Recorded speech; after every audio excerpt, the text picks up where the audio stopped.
Hey guys, so today I am going to show you how I bring my walk-in bathroom from what you just saw to this. I refinished the surround, which is original to the house. It was that kind of like ivory yellowish. I'm not really sure what color that is. Okay. And it had these permanent stains on there that I couldn't get off. And no matter how much I scrubbed, cleaned, pre-soaked, seasoned with Ajax, let it sit overnight, it just still looked dingy and dark and something like almost like an old hotel shower. You know what I mean? Like just ugh. Anyways, I hope you like the after.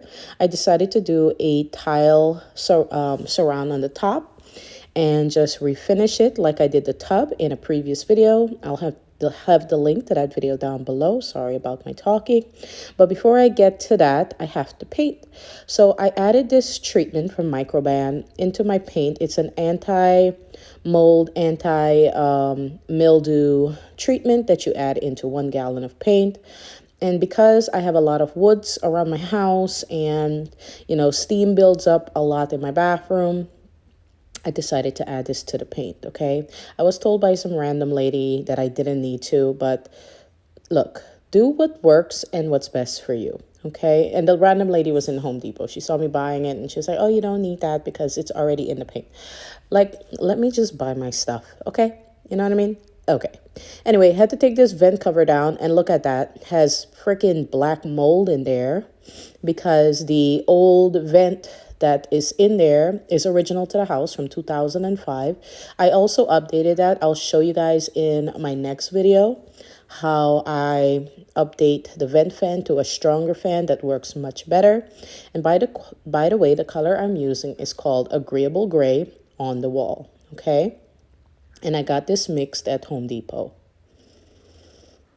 I know watching paint being applied is kind of boring, but at first I wasn't going to do the tile, but then I said, if I do this around, I'm just going to need something to make it pop. So, that's how I ended up doing that. But as far as the surround prepping, you have to clean this at least 2 to 3 times. If you think it's clean, clean it again. Then you're going to need a sandpaper. You can use any grit so long as it roughs up the surface.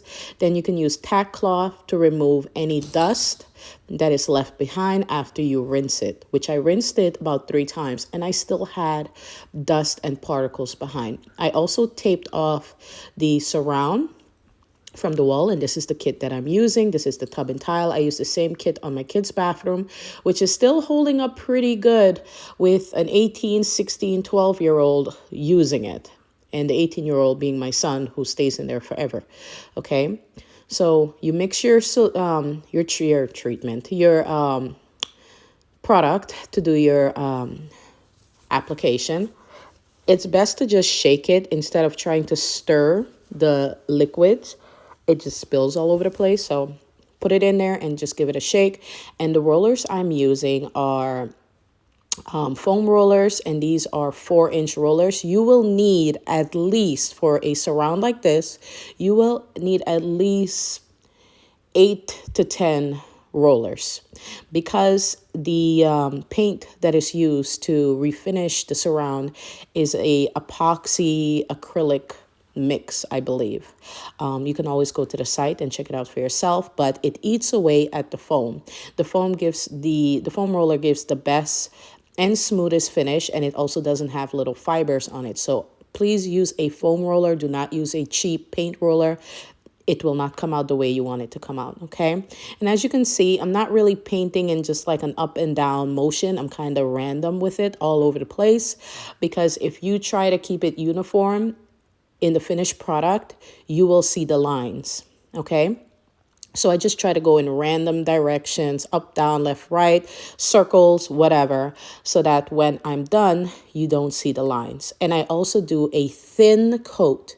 I did 4 to 5 thin coats. So a very small amount of the finishing paint very small amount, thin coats, and I'm not really letting them dry in between like completely.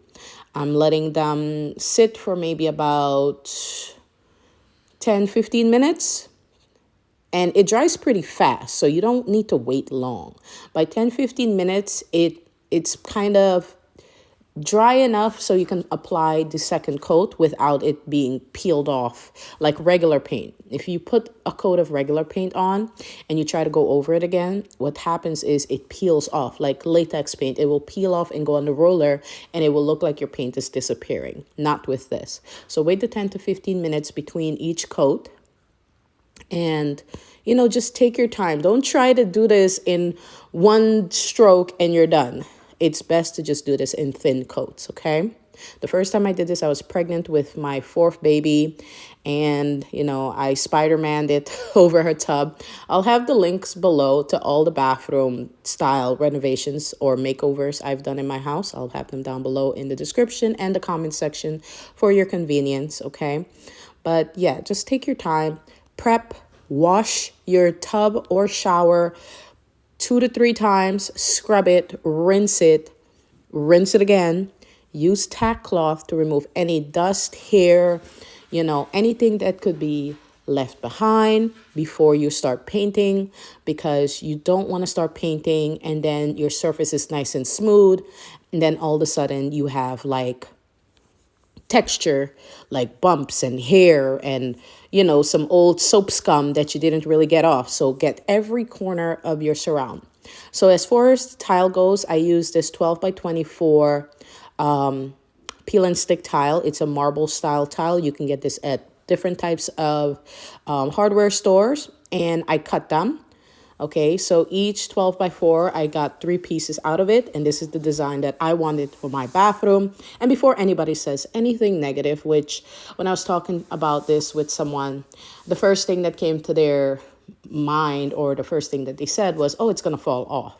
So, when you're doing things for your house, especially if you're doing them by yourself, sometimes it's just best to keep your opinion, your ideas to yourself, because sometimes people just put negative things on your dreams. Do the same thing for your dreams. Keep them private. You know what I mean? So the trick with the peel and stick tile, even though I freshly painted this wall, the trick is to use heat. You're going to use a blow dryer on the hot setting.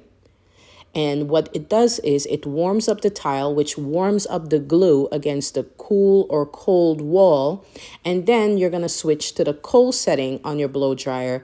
And this will cool down the tile. But as it does this, the warmed up glue that is very tacky will kind of like suck itself into the wall, or stick better to the wall, if that makes sense to you. Okay, so that's the best way to do the peel and stick tile. Don't just peel it and stick it on the wall. Use a blow dryer if you have one. Do not use a heat gun. That is too much heat. Just use a regular hair blow dryer.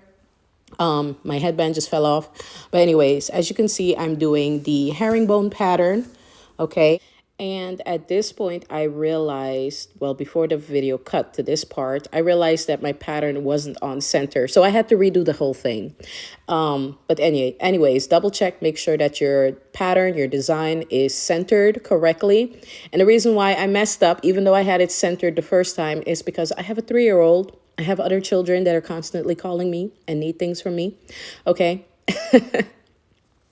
But make sure you get a box cutter for this project. Get a good quality one. This one's my son's work box cutter. I stole it from him.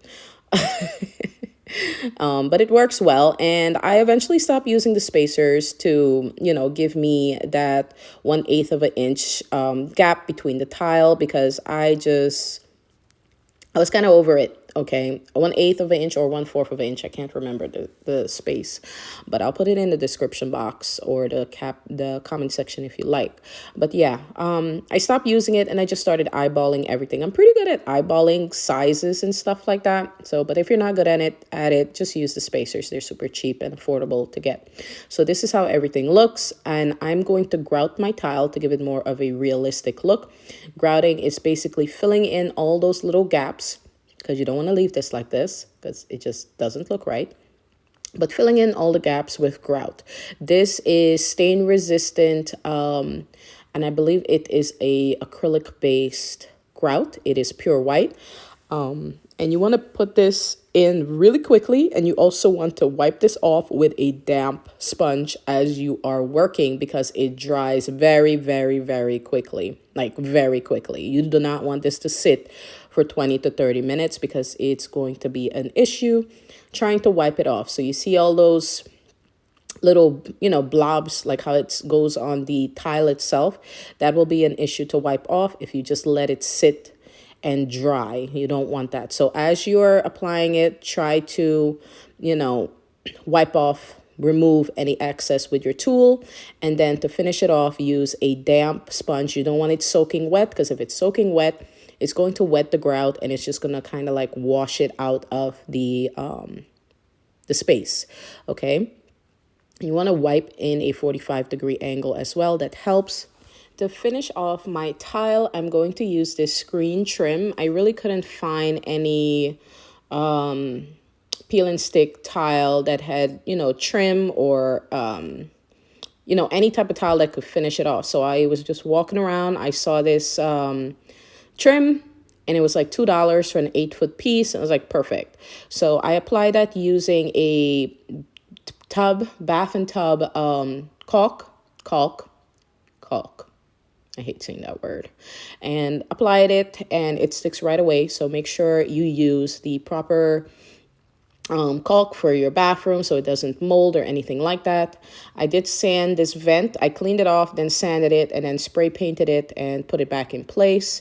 It got rusty like that, and that was just because of the buildup of moisture in the bathroom, because the old vent just was not doing the job. I also updated the shower head. I'll put a link to this shower head in the description box for you guys. I pulled the little cover back so I can see if it's leaking once I turn the shower on. But most of the time, these shower heads come with instructions. Just follow them, okay? And that is it. I hope you guys enjoyed this video. My husband already asked if I'm going to change the shower handle. I will change the shower handle. I just haven't found the one that fits our shower. So once I get that, I will record it for you guys and let you see the completed finished look. But this will take some time to do because remember, I do have children, toddler, pets, dog. Now we have an extra 2 dogs, cat. It's just a lot. Okay. So I'm trying to do this in stages and steps so that, I'm not overwhelmed. Thank you for watching, and please subscribe to my channel. Bye guys.